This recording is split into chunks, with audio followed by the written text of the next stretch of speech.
All right, good morning, everybody. I'd like to invite you to start making your way back to your seats. I'm still making my way up front, so no worries, no rush.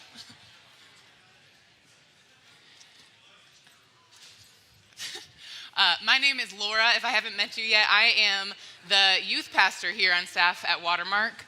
And I'll tell you one thing that I've noticed about myself since I've been here. I am always that person who is only just going to get my water, my tea, my coffee, whatever, whenever Steve or whoever comes up here to start speaking. That's always me. So no problem if that is also you. If you are just getting your drink, take your time, get what you need. As you are making your way back to your seats, I have to tell you that I actually found it highly amusing when I was asked to give this particular message today, on this particular weekend, because many of you probably know we've been in a series for the past few weeks, a battle series, and today is the last weekend for that. I'm going to be wrapping up the battle series, and just to give you a small idea of why I thought that was funny, why I might not be the obvious or natural choice for someone to come and talk about battles. One example I could give you just came from yesterday, actually. I went down to Indiana. I was spending the day with my family, and I came back last night and discovered a bruise on my knuckle from trying to open my mother's kitchen cabinet. So that's pretty good. That took my idea of my toughness down a couple of levels. That is how I bruised my knuckle. So it was a little bit humbling. Another reason why battle is not like my usual area that I hang out in. I was at a friend's a little while ago. We were having a game night, and somebody asked me if I am competitive. And I said, well, that's a little bit of a confusing question for me, because I really want to win. I am definitely in it to win it. So logically, you would think, like, yes, I want to win, yes, competitive. However, the problem is that although I do not like to lose, I also really don't like it when anyone else loses. So you can see that creates a little bit of a problem for me. I have a little complicated relationship with competition.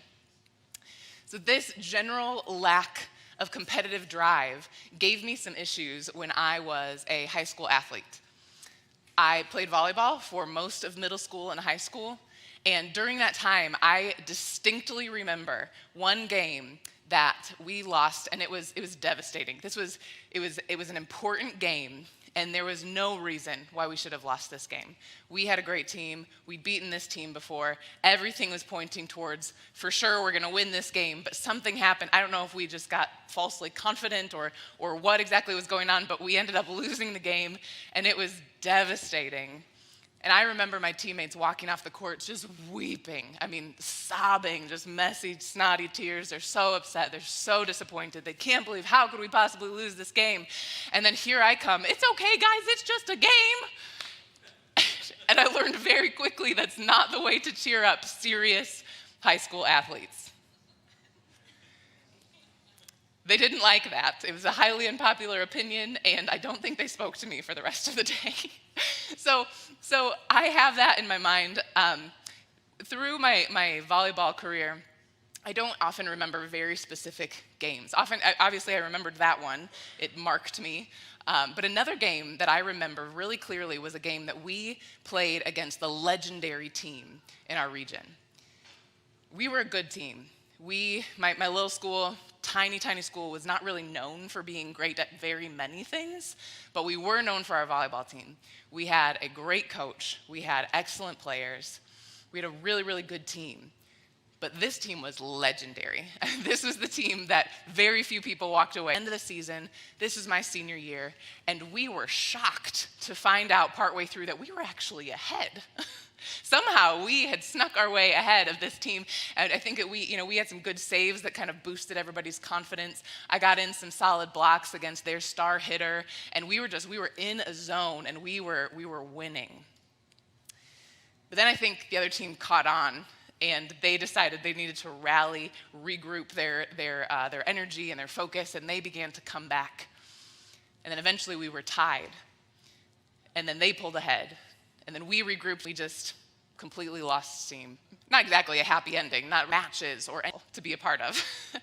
It's incredibly stressful to be in the midst of that back and forth, not knowing what's going to happen and which way the tides will turn. As I was thinking about that, it made me think of a glimpse that we get into Paul's world in Romans chapter 7. So if you have your Bibles or if you want to take out your phone and follow along, you can. I'll skim through most of this, but we'll read sections of it later on. But starting in Romans 7, we get this glimpse into Paul's world where he is really battling and at war within himself. Starting in verse 14, there's a whole string of things that he says. Things like, I want to do what is right, but I don't do it. Instead, I do what I hate.